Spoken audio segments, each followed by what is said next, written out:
Well, hi, good morning. Welcome to my shop here, December 14th, 2002. Oh my gosh, the calendar just keeps moving forward. So today I'm going to take another shot at doing more alignment work on the radio. Hopefully there's no problems with the radio that are going to interfere with that. But first, I want to investigate the operation of this meter just a little bit further. When I first turn the radio on, I've noticed the meter goes over really hard. It sits over there for a while. That worries me a little bit that perhaps I'm pushing that meter too hard. I'm going to burn it out, or it's going to burn out one of these times. So I'd just like to look at it a little bit closer.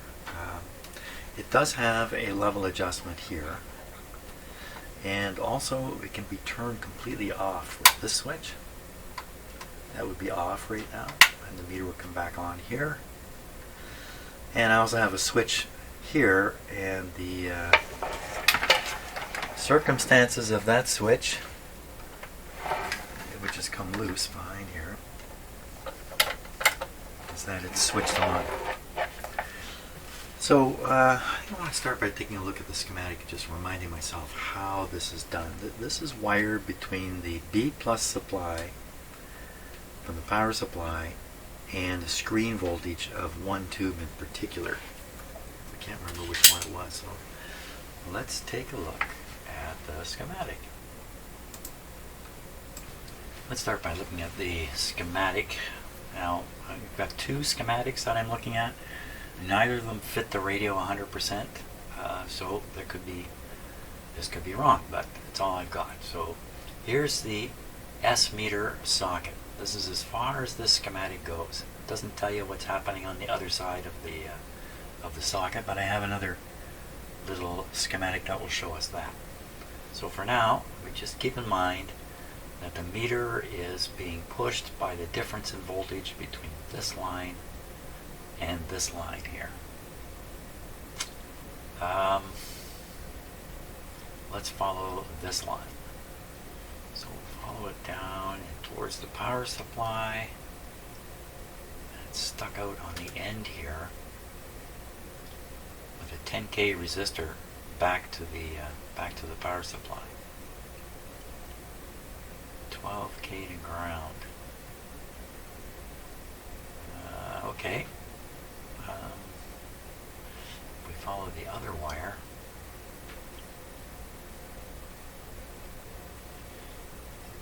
Earlier in the power supply. Screens carry current similar to plates, just not as much. So there'll be a screen current flowing in this wire. Returning to the power supply. You drop through this resistor. The more screen current you get, the bigger the drop here. The bigger the difference in voltage between here and here. These 2 points are basically these 2 points here. Same thing, it's just wires in between. So more and more screen current will pull down, because of this resistor, will pull down the screen voltage. So you get this voltage becoming less positive. At the very start of the radio, when there's no plate or screen current flowing, I would think this voltage would be the same as this. So we would have, say it's very dependent what happens here on the heater speed of this tube. Now my radio, it's not a number 80, it's a 5Y3, but there is a period of time where it takes it to heat up. During that time, and the other tubes are heating up also, there's no current flowing anywhere, and there's no high voltage here until this guy warms up. Now, this is a directly heated cathode. It's just a wire, basically. 5Y3 is probably the very same. I don't know offhand, but it's probably the same. So as soon as this starts getting warm, this starts conducting. These other tubes take longer because the cathode is a separate piece of metal from the heater, and it takes time. So this guy will come on first, I'm guessing, produce the high voltage here before these tubes have even warmed up enough to start conducting. So you get a period, I'm guessing you get a period of time with B plus in place, or mostly in place, and no conduction in the tubes yet. Does it really work that way? I'm not sure. But if that were the case, we would have just the same voltages right across here. So an initial startup, I would think this guy would see the same voltages, but wait till you see what's on the other side of the socket, you'll find out that not really. Okay, I'll go a little further and talk about that. Once everything is warmed up and current is flowing, there's going to be a drop in this resistor, and these voltages here and here are going to be different, and that's going to cause the meter to deflect. We don't want the meter deflecting all the time, so to counterbalance that, there's a voltage divider network associated with the meter, not on the schematic here, that drops the plate voltage into the range of the screen voltage. And there's a variable, so you can adjust it, zero out the meter, or however you want to approach the adjustment. So that's what's going on there. Let's just look at these screen circuits now. So this is hooked up to this wire. This is where they've shown it on the schematic, but physically it can be in a completely different place than the radio. Oops. So that right to the screen. Come down, follow it back to the power supply. Yeah, just over to here. So this is the screen connection. This would be the screen wire. Okay, it goes up here, finds another screen on this tube, goes along, turns a corner here, goes up, finds a screen on this tube. What about this one? So this is the screen here. So this one's done differently. The 6SA7 is done differently. It's getting its screen voltage off the plate line here. This is blocking the screen voltage from going this way. So that's interesting. So it's now this tube. Let's look at the grid. The grid is controlled. Yeah. Okay. Through here. Just a quick operation there. Through here. Grid potential. I'm chasing the AVC line. There's the AVC capacitor. Come over here. Follow this back. It's the output of the last IF, and it's being rectified here. This is the AVC line.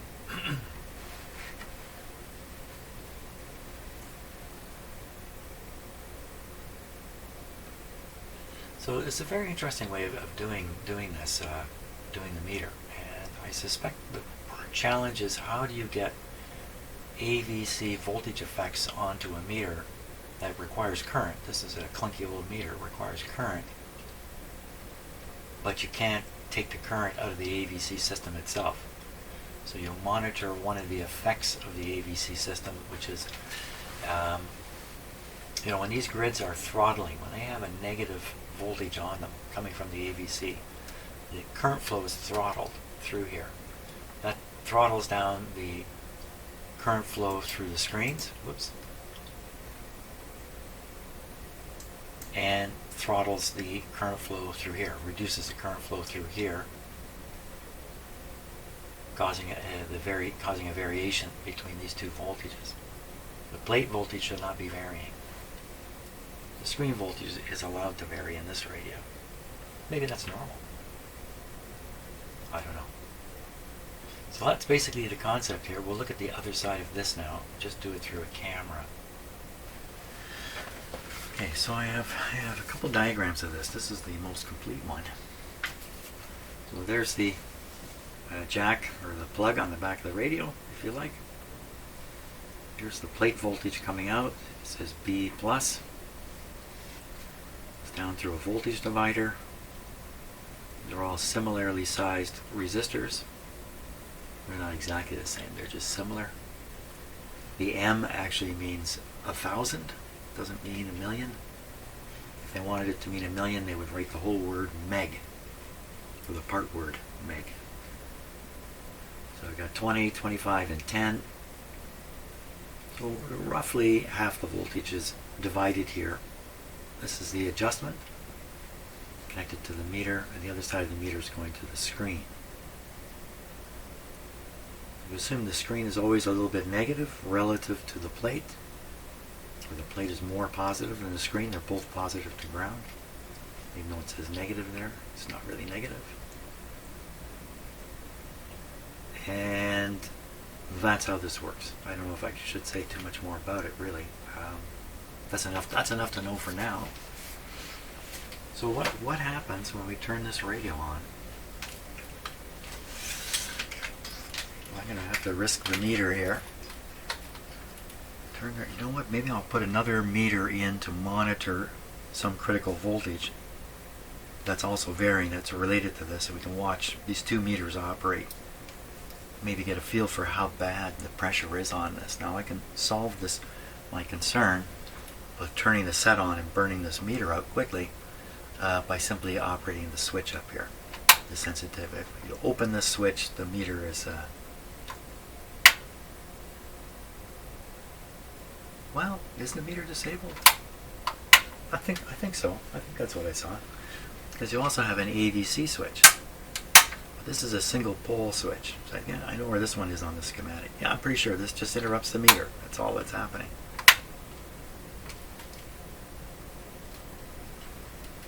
Okay, I'll figure out where to put another meter on for something interesting to see, and we'll turn the set on and get going.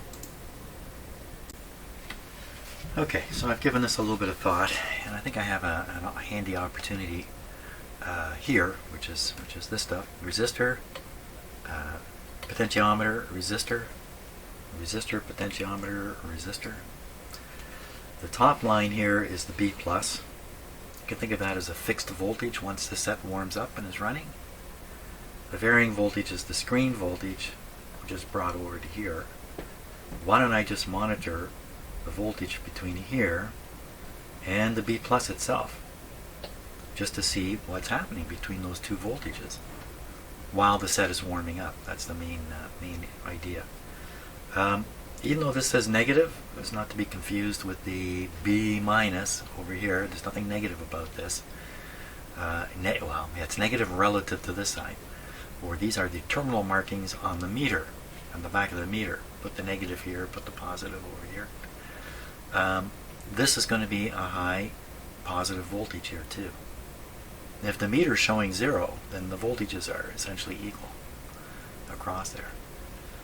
So now if I do this, I have to leave that switch open on the front, or closed on the front, to make all this work, because I think the switch is going to interrupt probably the screen back in the radio. That's my plan. And we'll just watch and see what happens. We'll worry about interpreting it afterwards. I'll get that hooked up now. Okay, I've got my voltmeter connected between the screen and the plate voltage, so we can watch that. Maybe I turn the light off. It'll be okay. And at the same time, we want to watch this meter. We want to watch these two meters at the same time. Now this thing's reaction is controlled by the setting of this control, and this is random. I don't know what's going to happen. I don't know if it's going to go up or not. Shouldn't really go up unless there's a signal in the radio, and initially there won't be, except for some noise, unless by some wild chance it's tuned into something. So I have the sensitivity control up here set, so the meter should come on. AVC is switched on. Everything's ready except for me. Okay, we're ready to go. You can see I put a close-up camera on there. The problem with this meter is that there's a light in it. The light's going to come on, and in the camera, the main camera up here, you're probably going to lose sight of the pointer. So I've got a second camera. Hopefully this guy will still see the pointer, and we'll be able to get something from it. Chances are I'm going to have to like shoot and then watch this video for me to know what's going on. because I don't keep my eye on both things at the same time. Gonna try. Okay, we're all set, and I'm also gonna not use the dim bulbs, but just turn the power on full. We'll see what happens. The volume's turned down. Is everybody ready for this? It's only gonna last a few seconds. Okay, let her rip.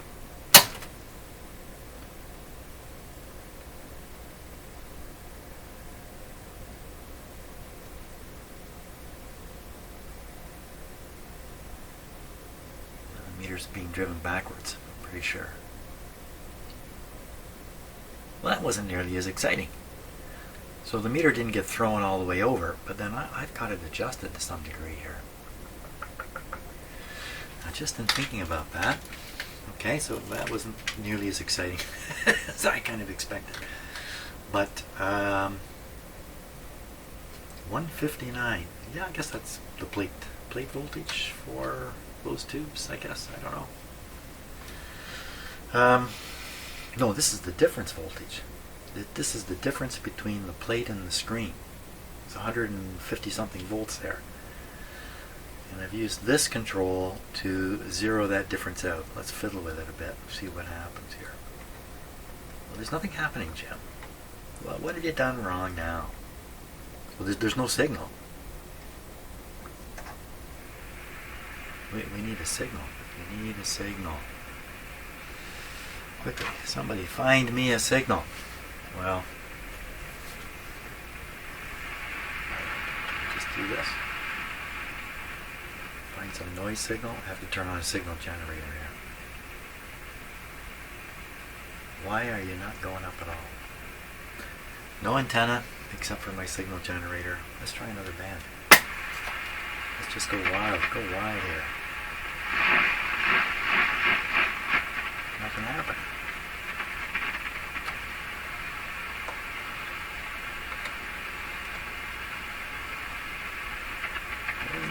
Isn't that disappointing?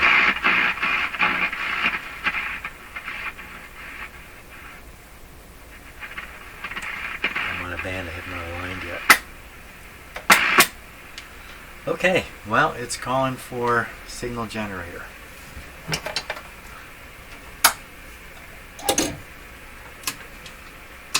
Okay, I'm going to give it the signal generator. I'm going to go on, try this around 10.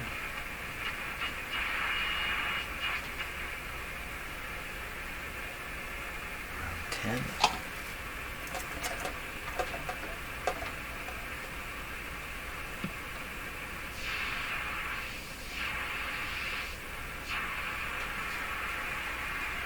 Okay, did my meter go up at all? It has not gone up yet.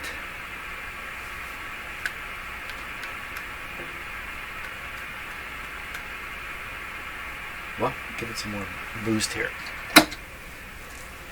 Oh, that should be causing the meter to go up for sure. And actually watch this voltage vary a little bit. Okay, so what I've probably done is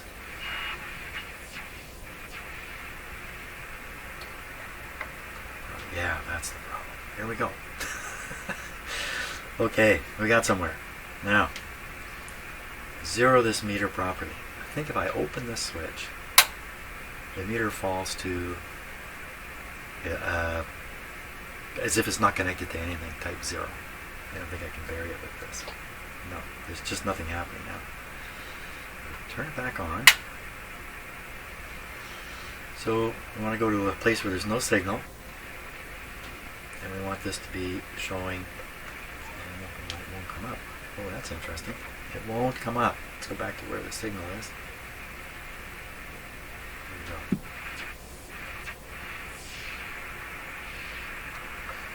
Turn it up.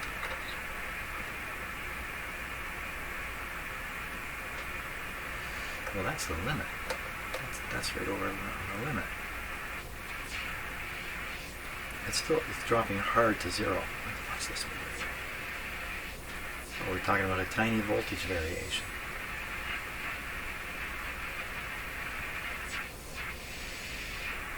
It's going from 160 3 to 160, 3 volts.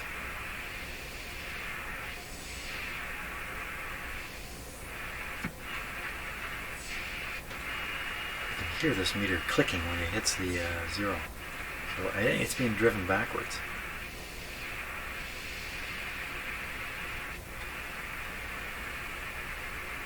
And I can't increase this any more than it is increased.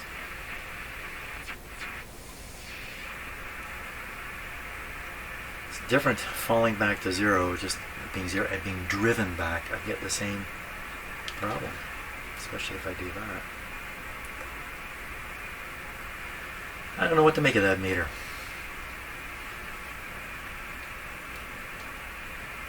Okay, but I certainly understand it better. Does it go to 0 if you do that? Yes, it does go to 0. But if you turn the AVC off, ooh, it goes hard to 0. Ooh, it just whacks down. I don't know. I got to think about this a little more. So I'm going to get on and do the alignment of band number 3, the RF alignment of it. And we'll carry on with that.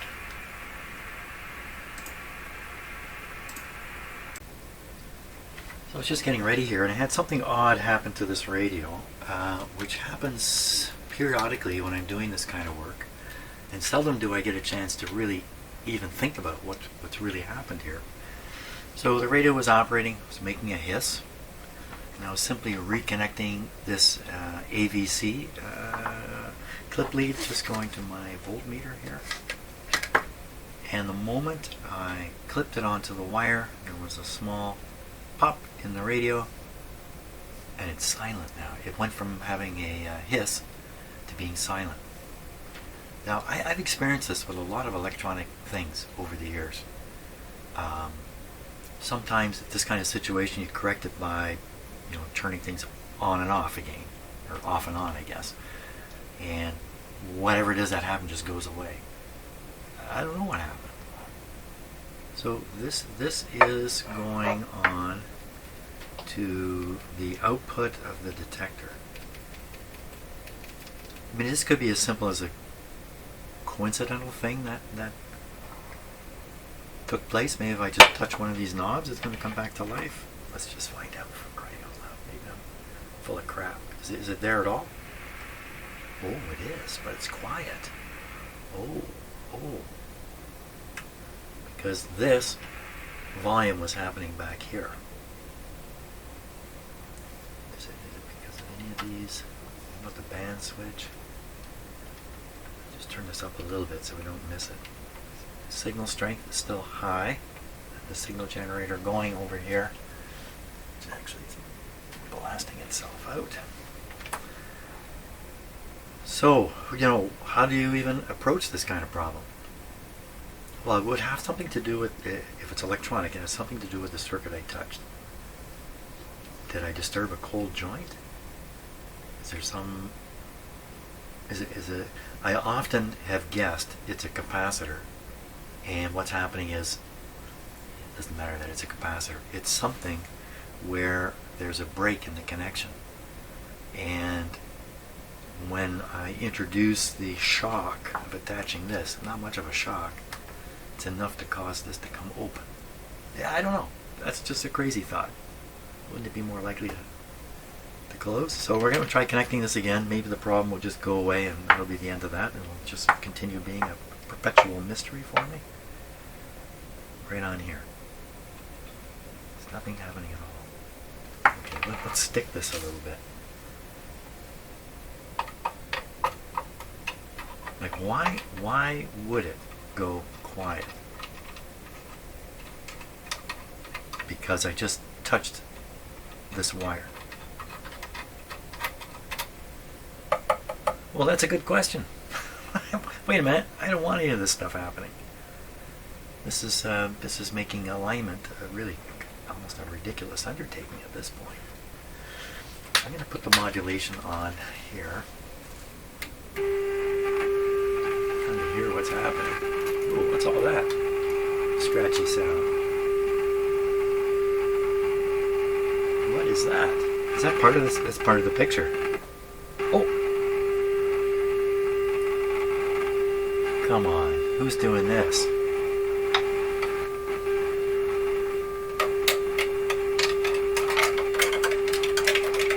I hope nothing's really loose in here.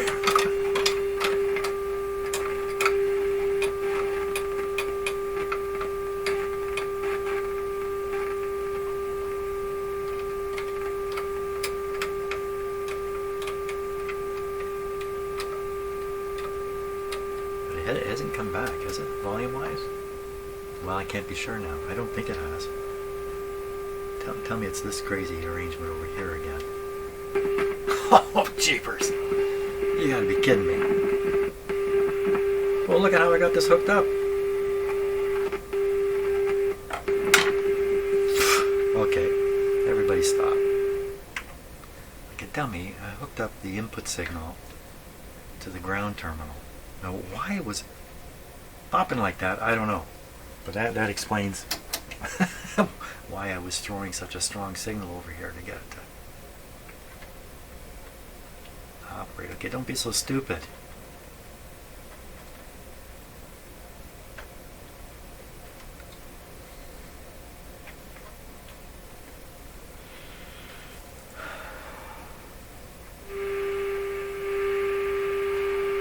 Now, what did that have to do with hooking up this guy here? I have no idea. I have no idea. Oh my gosh, this is still...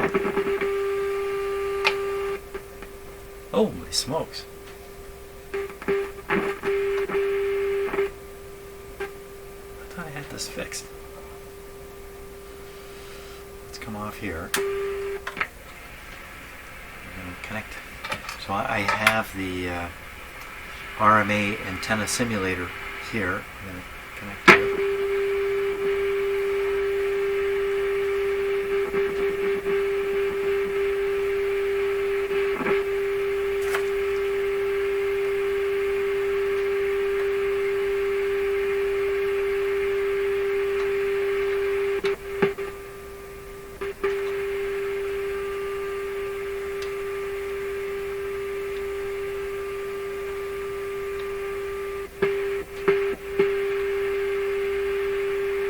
Really?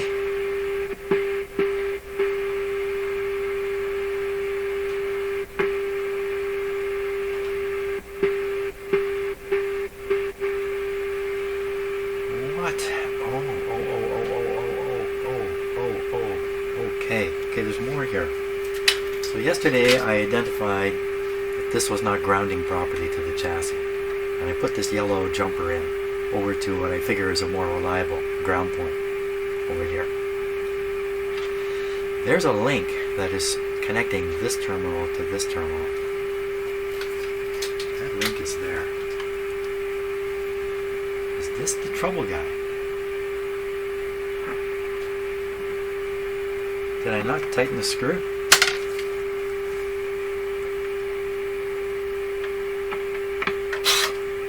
Oh my god, really? Bozo can you be? Oh. Oh. What just happened now?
spend all day doing this again.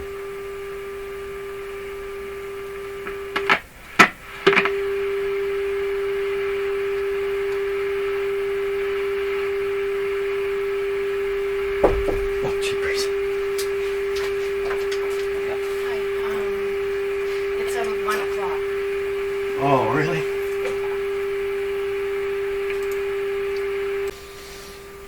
Oh boy. Okay, so if we skip the RMA standard antenna interface,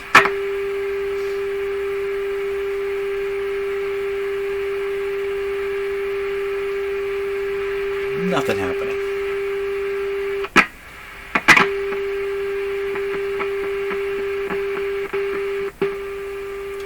I would say that one of these capacitors has gone defective.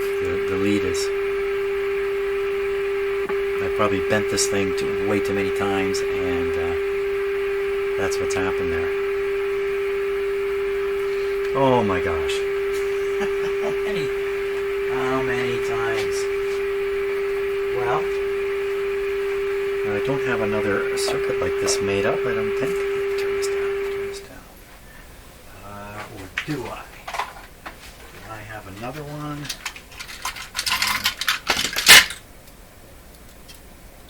There's something like it. What the heck is this? This is a wild combination of things.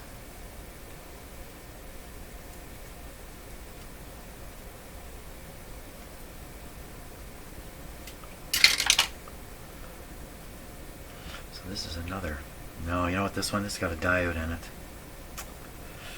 This is not the right thing. Well, we'll just give it any old thing at all to isolate a little bit. I'll get rid of this circuit. Just try another one. My gosh. What a headache.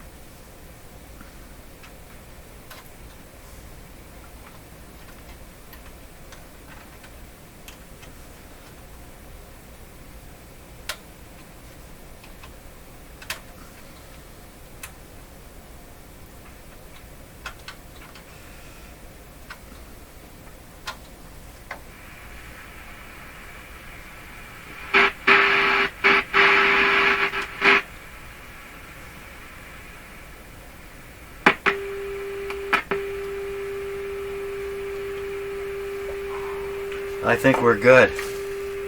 I think we're finally good. Everybody's happy. Nobody jumping around. Okay. Now we're ready to do the alignment. I've forgotten totally how to do it. Oh, okay. That's right. It all started with putting this thing on. Okay, this is the lead to my voltmeter I'm using to monitor the AVC voltage with. Not the best way necessarily to do an alignment, but it's the way I'm going to do it here. Okay, well, what was going on back here has no explanation for what happened when I attached this the last time around, and the sound completely disappeared. Dropped low, that's what it did. I don't know. Okay, I must reread the instructions and get everything. Yeah, right. Well, why not make another weird observation? So this is the ground lead from my meter here. I'm going to connect it to the radio at a ground terminal point down here. Here right now you hear the modulated signal and you hear a hiss. Right? I'm going to hook this on. The hiss goes down. To me that's really mysterious because I have another ground on up here. This is tied right to the chassis. This is going to the chassis. They're both, from there, they're both going the same place. My cabinet ground, green wire ground, whatever you want to call it. Why is this doing this?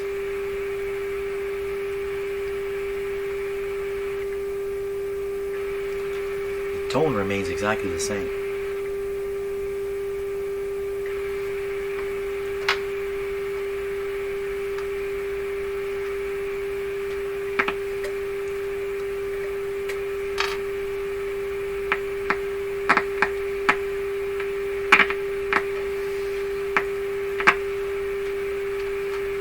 The experiments never end. It's never ending. It's just...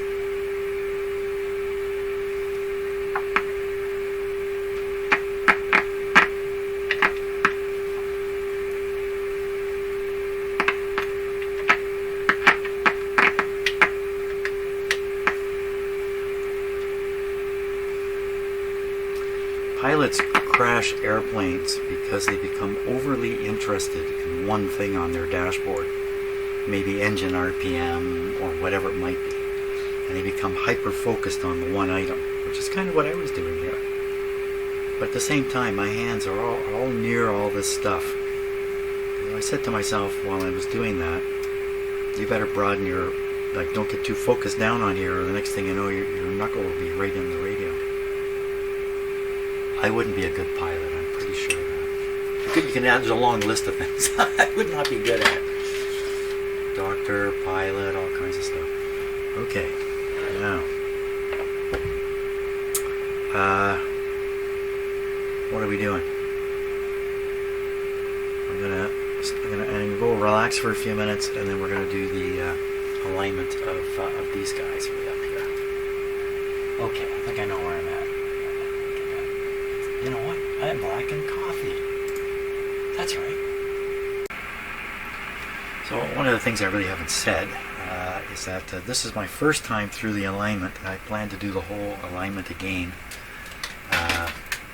after completing it. So this first time through is kind of a practice session, if you like, and to get everything really close. That's kind of the idea. So precision, not quite so important this first time through.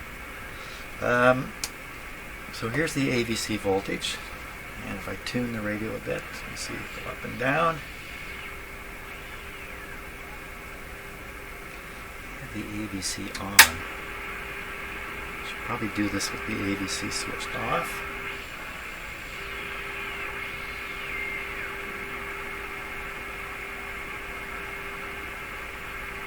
Oh my gosh.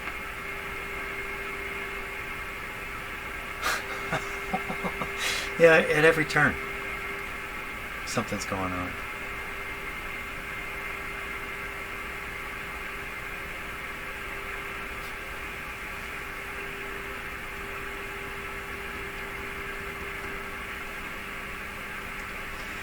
Is that because I don't have the meter ground connected? Yes, it's bogus. Holy smokes. Oh my gosh. The coffee's not working today.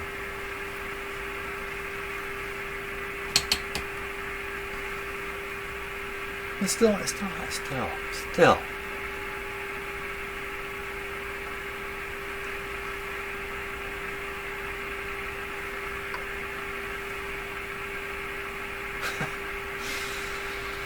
Stop looking for trouble. Okay. Good. 5 volt scale. Couple volts. Make sure it's tuned in as best we can get it.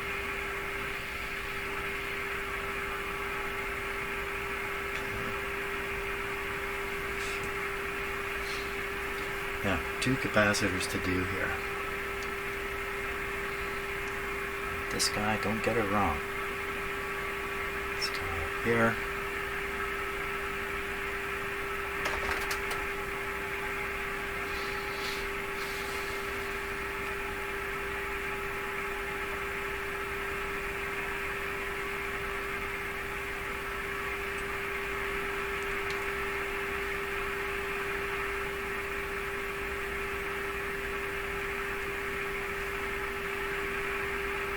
Now, the proper procedure is to rock the tuning while doing this. I'm not going to do that. Maybe on the last time around. Do that. This capacitor here. Ooh.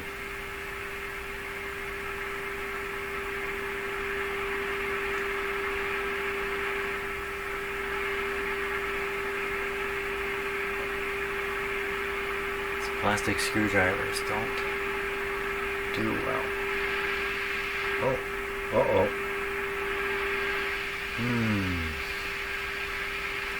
Well, that sounds like it's retuning.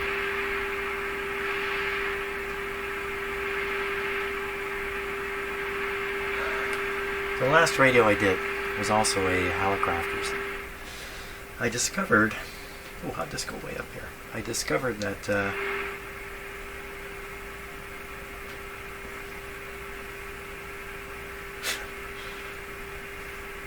you don't even have to touch anything. You just hold your hand near the radio and go like this, and you'll see the meter go up and down. Oh my gosh. The last radio I did was also a Hallicrafters radio. And I discovered that the adjustments I'm doing now, the front end adjustments, were moving the oscillator around. And I sort of gave up on it at that point. Oh my gosh, how can you possibly align something that's like that? Same thing's happening here, I believe. It sounded to me like the local oscillator was drifting off. Oh my gosh. Let's take a look at that.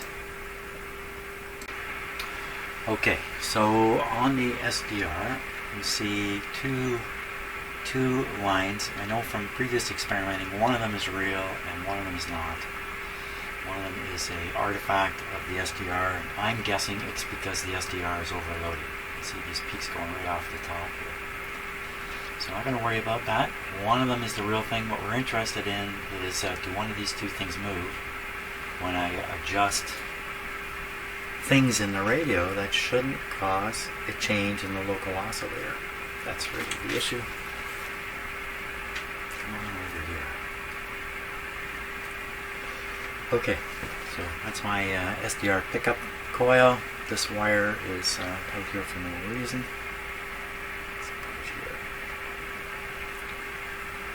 Okay, and these are the oscillator adjustments here. Try fool around here a little bit. So on the SDR, the thing to watch is this lower part here. Watch the waterfall display. That's where you'll see small movements. I didn't see anything yet. If I just there, so something's happening there now. Just showing that that's the oscillator area. Probably my finger out. Hey, what if I do the hand thing here? Oh my gosh. Oh, it sounds like the radio retuned. Did I bang the tuning knob? Maybe I bumped the tuning knob here.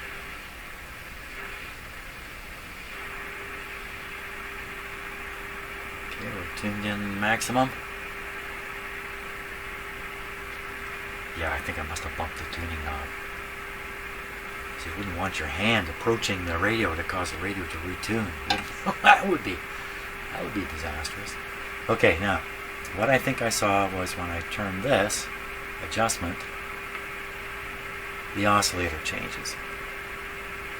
So let's watch those lines. I'm just going to give it a little turn. It did move.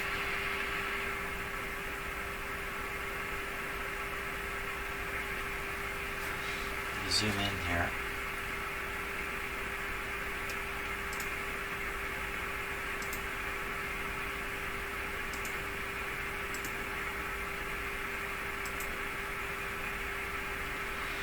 Okay, so this is probably the oscillator here, but I'm not sure.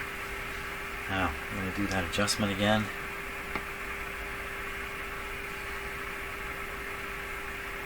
So funny things going on, but we're really worried about the lower display. Right? Look at it move.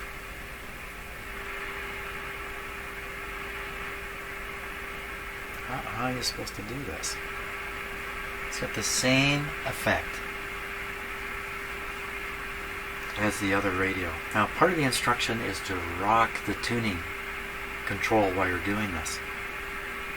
When you rock the tuning control, you're mostly moving the local oscillator around. Is this because the people who make the radio, they know that this is going to happen, that when you adjust this, it's going to move the oscillator around too? Is that what that's all about? I never thought so. How can you possibly tune up a radio that's got this problem? Oh my gosh.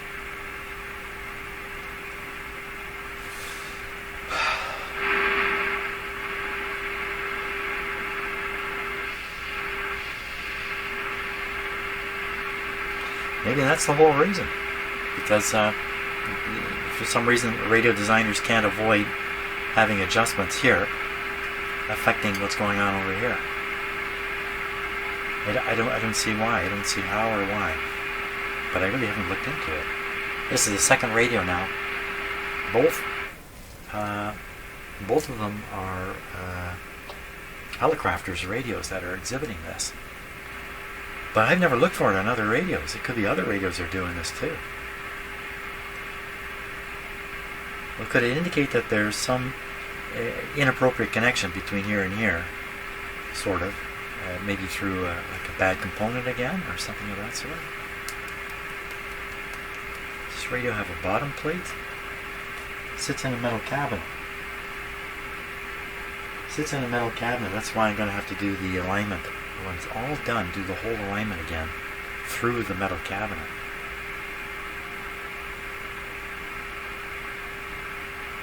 But it'd be having the cabinet here and the sheet of metal going across, this interplay wouldn't occur. I doubt that.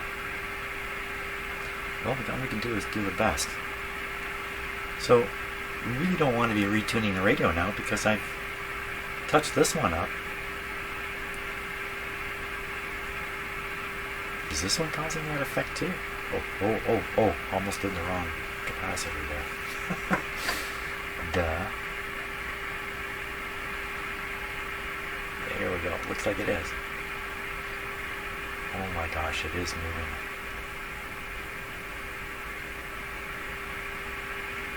Well, that's kind of a weird effect now. That's really weird.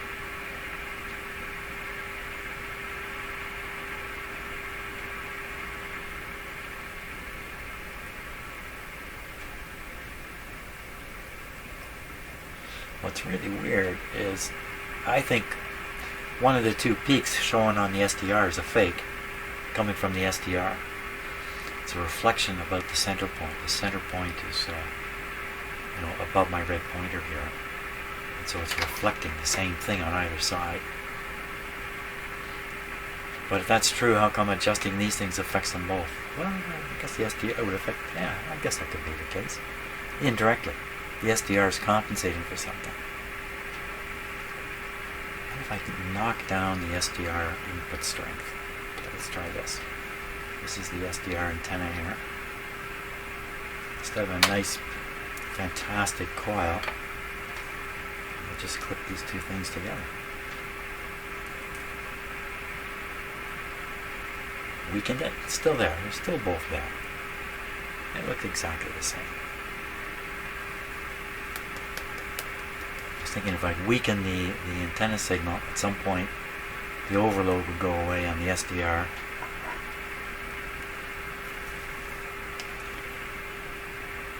Okay, so I'm like a foot away from the radio. They're both still there.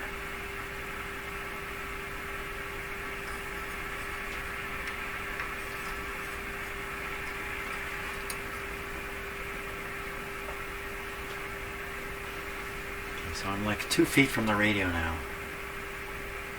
Both still there. But that looks a lot better than having them, up like this. Well, okay, I don't need to have this near the radio. I'm just going to hang it over here.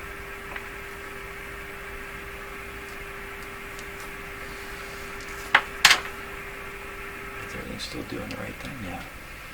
Okay, what's that thing in the middle? That's not moving. That seems to be the reflection point. So something to do with a local oscillator in the SDR, and I don't understand it well enough to manage it. Now I still have the opportunity to look at the AVC meter, and you can tell when this radio is tuned by the sound. Okay, we're ready. What are we ready for?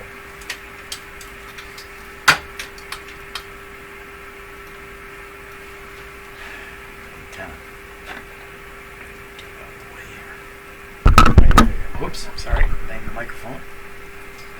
Okay, still seeing it. But what we really care about is what's on this meter.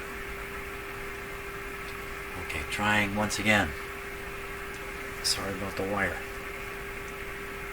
Starting with the first one here. We're trying to make that meter come up.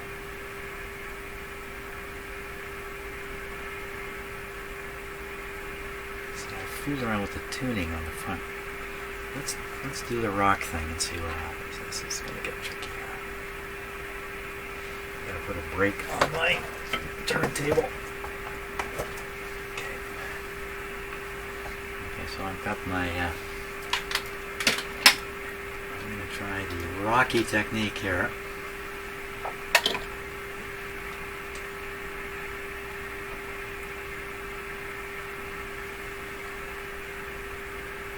On the hair trigger.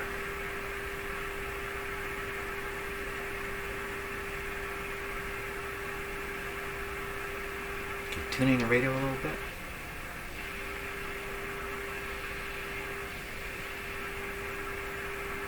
Peaking.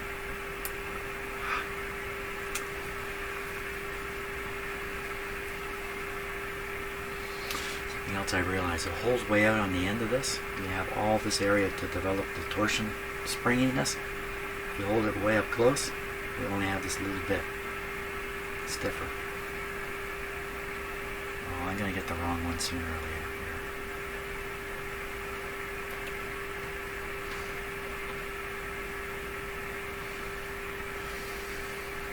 Okay, turn that baby.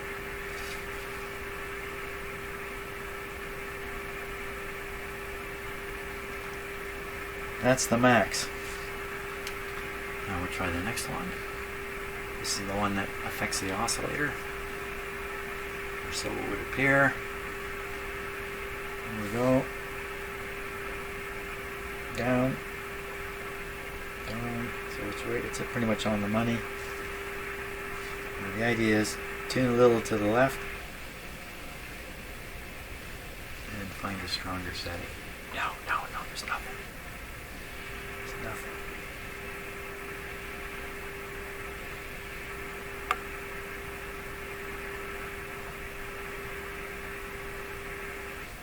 I had one radio where doing this rocking thing really, oh, what a mess I've got now. Really boosted it up. It's a simple radio. No, I really messed it up here.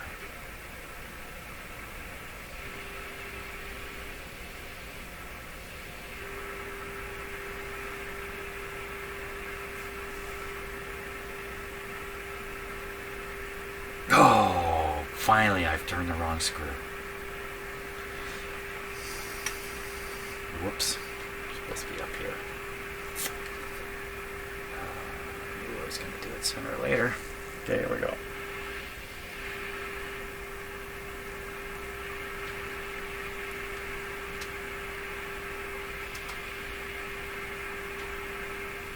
Such a hair trigger on the tuning. I'll use the, let's call it the fine tuning.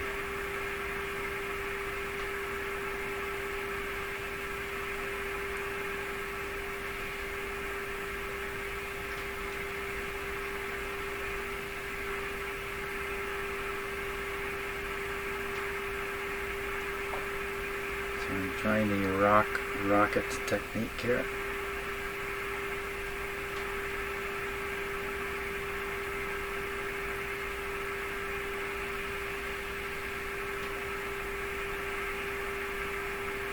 About it there.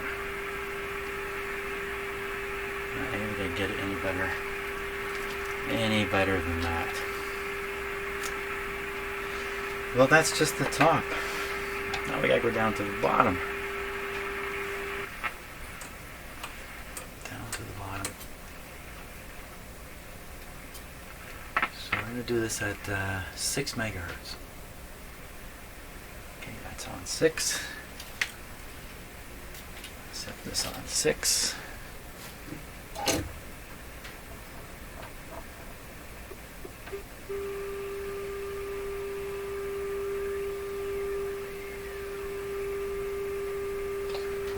Can't get any more accurate than that, eh?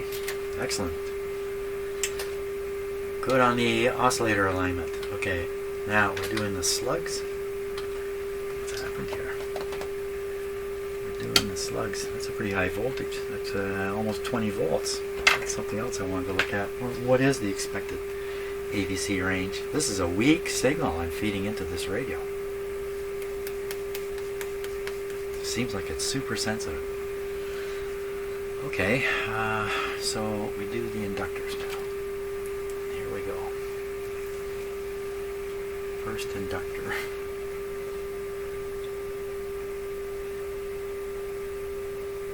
That's the, why don't we get the local oscillator onto the screen here. So I'm down at, where am I at? 6 megahertz, so down around 6. We should find a powerful local oscillator. Oop. I don't see anything.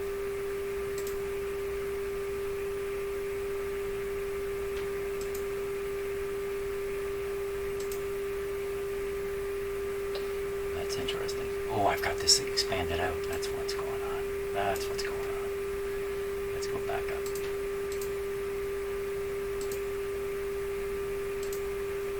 Where are you? So we're tuned to 6. It should be up in this area, right around where the red line is. Actually, what's happening here? What am I doing wrong? Band 3, 6 megahertz.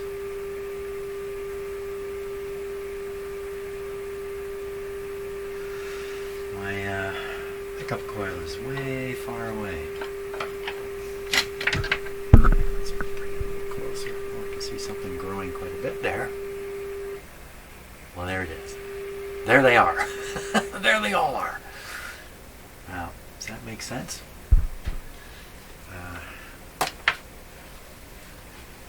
That this would be the local oscillator? Sure. 6465. So 6455 is kind of what we would guess it to be. Very good. So that's the local oscillator. So I keep an eye on that. Excuse me. In case it just moving the pickup coil around. There we are. In case it drifts. That would be the word for it. Okay, where are we? We've lost it here.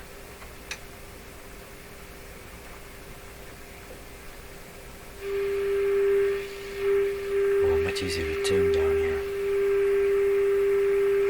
Okay, I'm looking at the meter. The sound just changed. What happened? The sound quality just changed. There's more nonsense in this radio still. Okay, doing the slug here. Okay, watching the meter. Go up. Go up. I can't turn it with this thing. It's too big. What did I use last time? Okay, I'm going to do a metal screwdriver. We're going to test first. Does it throw everything off? Oh! That's that weird effect again. I just tapped the terminal. Everything come to life.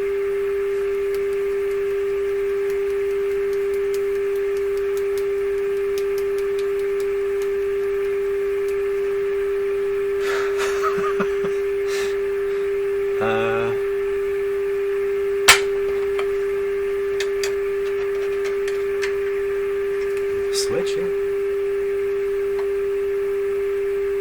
Sure doesn't seem to be. Can't be the switch. Yeah, it's going to be another one of those, I was going to say stupid, ground lugs. It's going to be that. One of them is going to be acting up still. Is that really, you think, the case? It would be up in this area.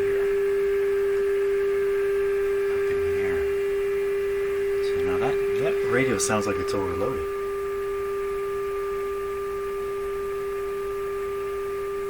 I got a puny signal coming out of my signal generator. And the puny signal is padded by a little resistor capacitor deal here. You can hear it just kind of drifting off. Why are you doing this, Mr. Radio? So there was a pop and its operation changed, and now there's been a drift.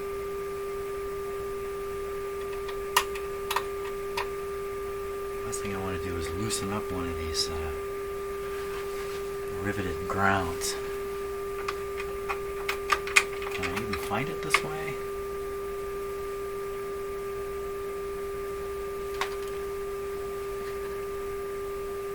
Solid as a rock.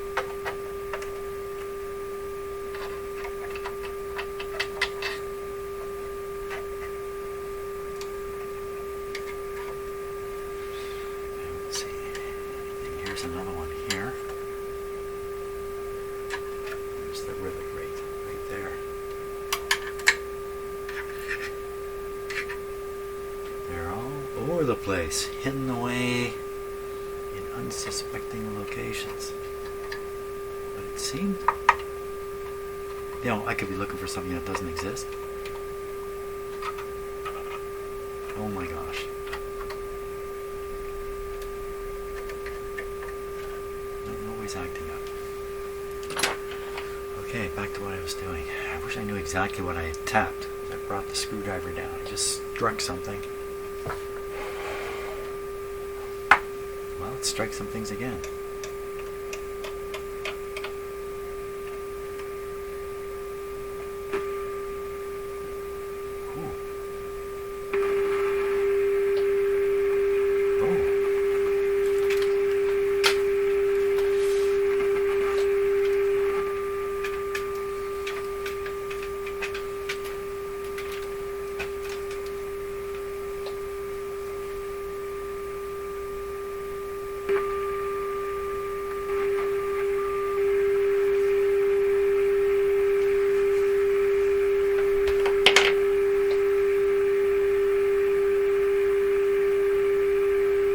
Interesting. Touch it with plastic.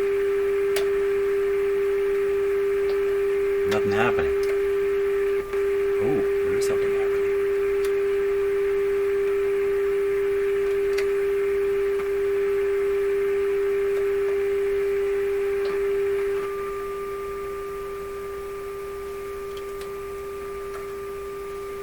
Oh my gosh.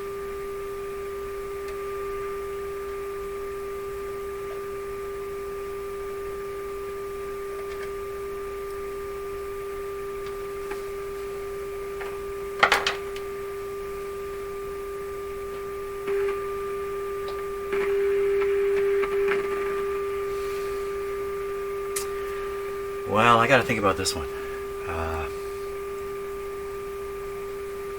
Any others do that?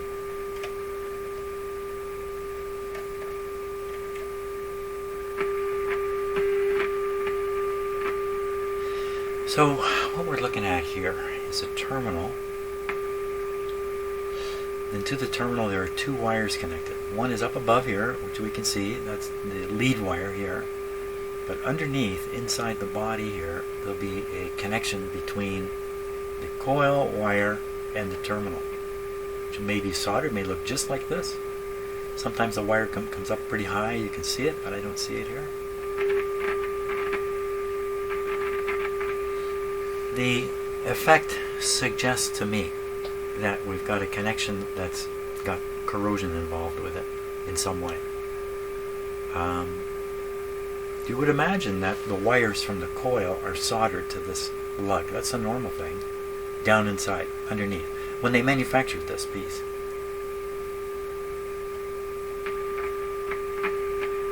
And what I'm doing when I'm touching this is I'm shocking this with tiny amounts of charge coming out of the screwdriver. And the tiny amount, the charge flow, is disturbing this theoretical corroded area.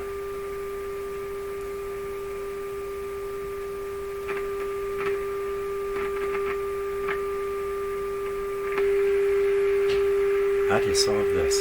So Well, one way is to mechanically work it. Grab it with a pair of pliers and just bend it a little bit, and that might bring about a solid connection wherever the problem is. Another way is apply heat. Apply the soldering iron. Put the soldering iron on there. Heat the whole thing up. Let it heat right down inside, but you'll never heat it to the melting point of solder down inside. If you did, you'd probably be introducing more trouble. And that's another thing. This is on the verge of dying. Or am I completely misinterpreting this? Very interesting sounds coming out of the speaker. See, there's nothing mechanical about this. Nothing mechanical about this. Nothing mechanical about this. There's nothing mechanical about it. No, that's not true. But it seems insensitive to my plastic stick 90% of the time. And my little aluminum guy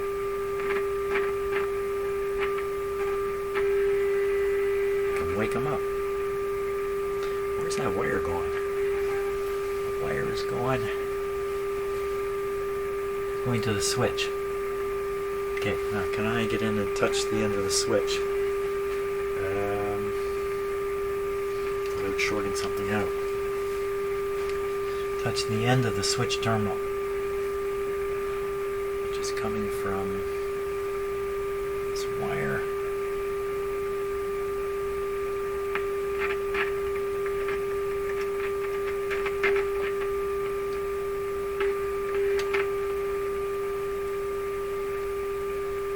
Okay, if I move the wire, it's short and it's stiff. When I'm flexing it, it's not doing anything.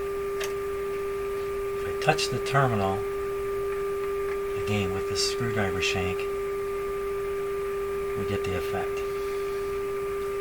I think it's the switch, but when I operate the switch, there's no evidence of any wonkiness at all. In fact, it's surprisingly quiet.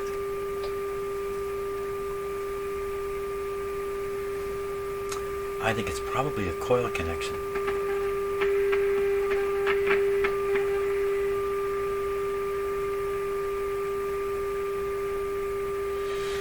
Oh my gosh, I think I'm going to have to stop for today.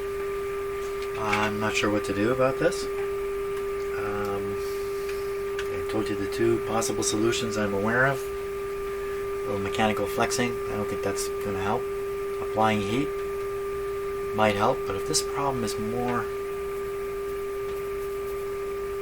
Exactly, that's exactly it. So, wow, having a tough time with this radio now. It's really getting tough. It just keeps throwing stuff at me. Yeah, I'm going to stop for now. So thanks a lot for watching. Tomorrow we'll have to just pick it up at this point, and hopefully I will have made some decisions around how to proceed with this. This is a very important band. This is the band I'm likely to listen to mostly. And it's just never going to be stable. Okay. Thanks for watching.